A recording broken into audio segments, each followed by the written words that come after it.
सारे खाई मार कितने होंगे ना चलो ये पर हां आवाज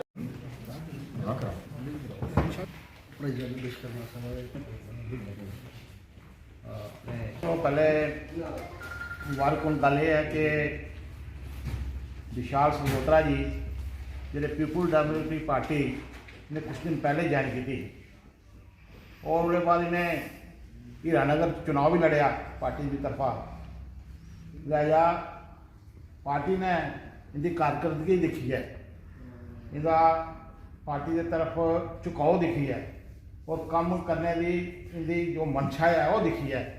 इन्हें पिछले दिन कोई हफ्ता 10 दिन पहले इन्हें कठुआ रूरल का रमेश वर्मा ने ट्रेनर बनाया और कठुआ अर्बन का जोड़ा ये विशाल सल्होत्रा ने ट्रेनर बनाया। मैं ताड़ियां करने जब पार्टी बनी आगे जुड़े रहे ये देखो पहले जो पिछले दिन सितंबर महीने इन्हें जनरल सेक्रेटरी बनाया थी उसके बाद मुड़ी आगे कारकर्दगी लिखी है इन्हें मुड़ी जनरल सेक्रेटरी स्वागत करना चाहिए। जोरदार तालियां दें उन्हें।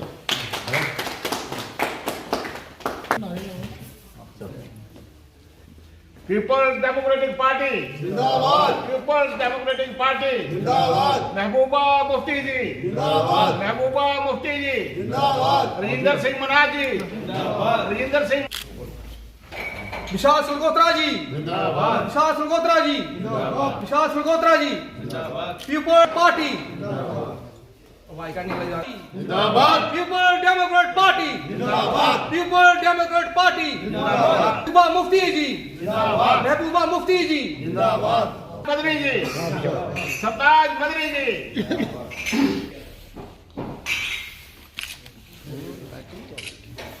यहाँ पर जितने भी साथी हैं उनका सबका वेलकम है। हमारे विशाल वर्मा जी को, सल्होत्रा जी को डिस्ट्रिक्ट प्रेसिडेंट कठुआ अर्बन का बनाया गया। जो हमारे साथी जहाँ जितने भी हैं बहुत ही इनमें काम करने की क्षमता देखी गई।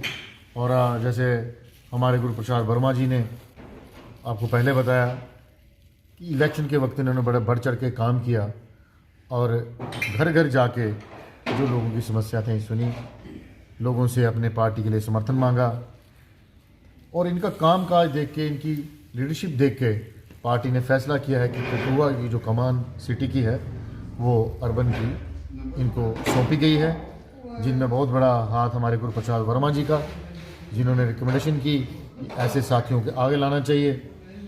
और साथ ही जो कठुआ इस वक्त एक कश्मकश में पड़ा हुआ है, लोगों की समस्याएं उनकी धूप पड़ी हुई हैं और कोई पूछने वाला नहीं। कहने को तो बीजेपी बहुत कुछ कर रही है मगर परेशानियां हैं उनकी तरफ उनका कोई ध्यान नहीं, अपनी अपनी कुर्सी की तरफ ध्यान है।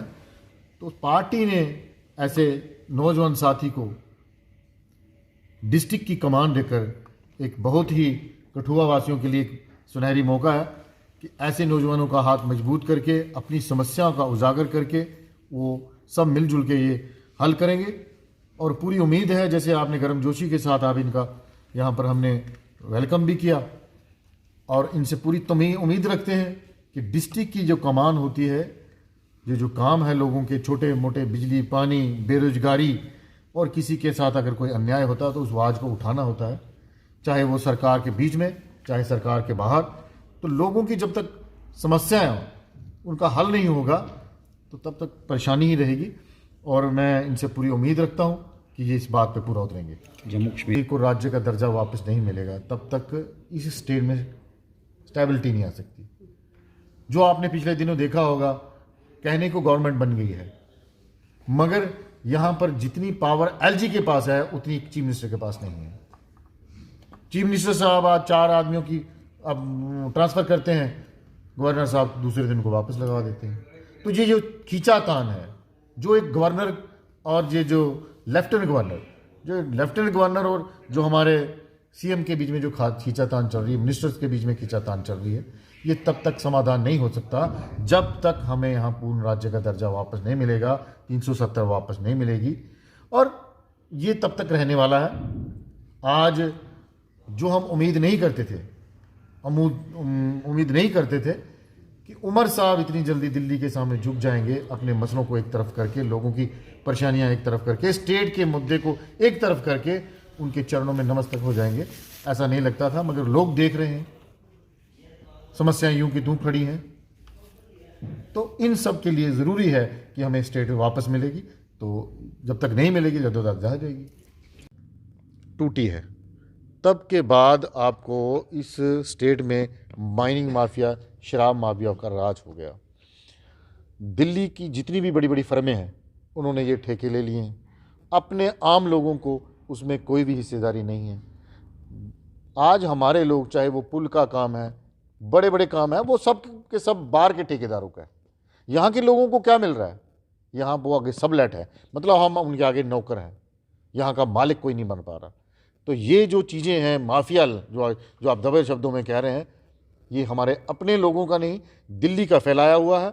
और जब तक दिल्ली के आगे हम नतमस्तक रहेंगे, हालत यूं ही रहेगी।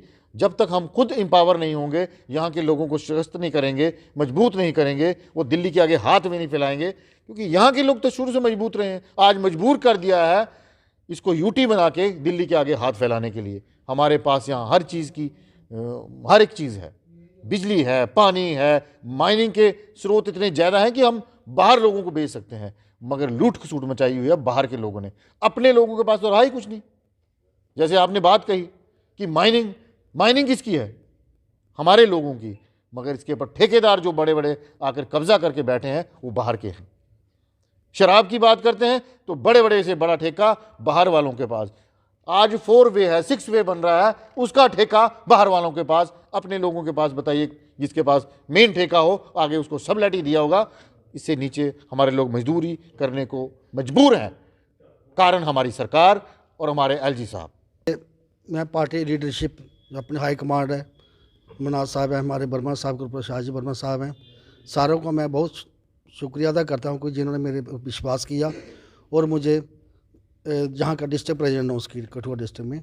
और इसके अलावा ये जो अपना हमारे जो जितने नौजवानों की समस्या है कठुआ की है, बहुत सारी प्रॉब्लम्स है कठुआ में। आप देखो कि जैसे पहले ये हमारे जो टीचर्स की नौकरी होती थी पहले, जो मतलब 2 साल में एक बार लिस्ट आनी ही आनी है। 10 साल हो गया कि जो बच्चे अनएम्प्लॉयड हो गए, एवरेज हो गए हैं, और आज तक टीचरों की वैकेंसी नहीं निकल रही हैं। जहाँ 400 से 500 वैकेंसी हर 2-3 साल के बाद निकलती थी।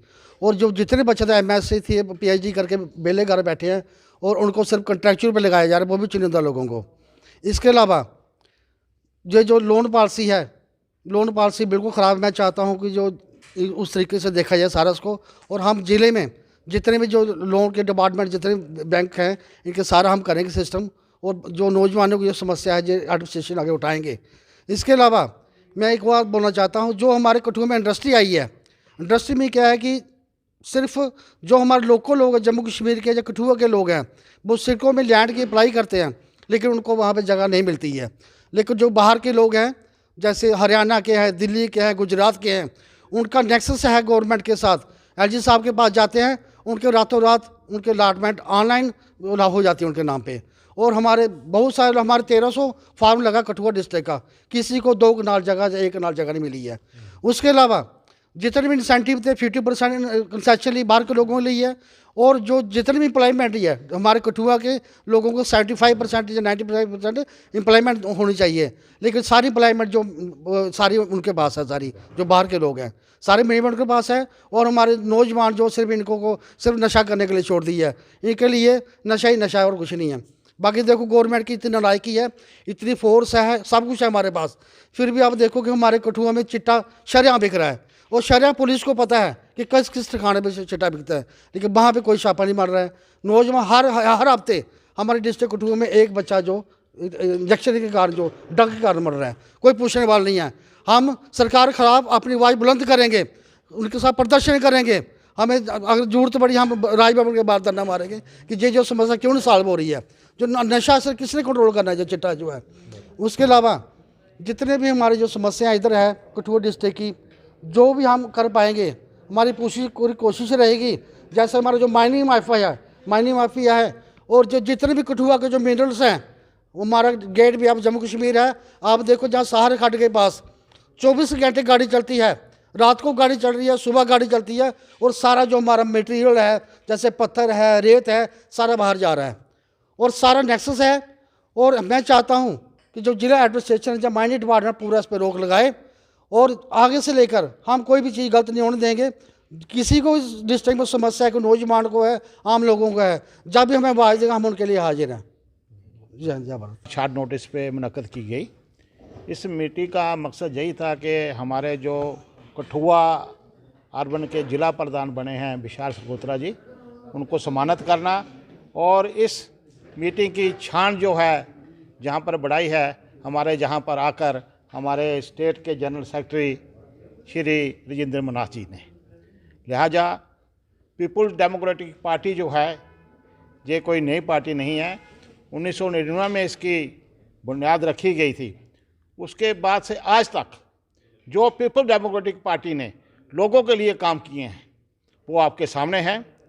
चाहे रास्ते खोलने की बात हो, उड़ी मुजफ्फराबाद रास्ता खोलने की बात हो, पुंछ रावला कोट रास्ता खोलने की बात हो, ये बड़ी भांति लोग जानते हैं। ये ऐसे मुद्दे थे कि इसके लिए अगर प्रधानमंत्री भी चाहते तो वो ये रास्ते नहीं खोल सकते थे।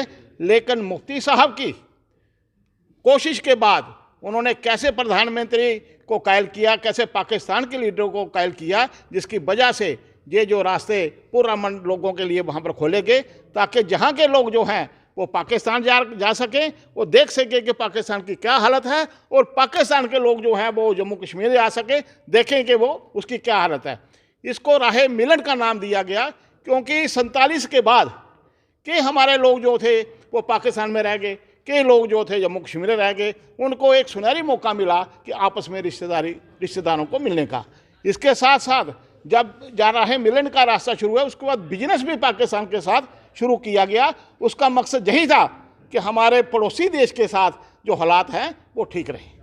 लेकिन पड़ोसी देश की मंशा वो अलग ही थी। उन्होंने इस चीज़ को नहीं समझा कि जहाँ पर हम भी पुरअमन अच्छे तरीके से जिए और जम्मू कश्मीर के लोगों को भी जीने दे।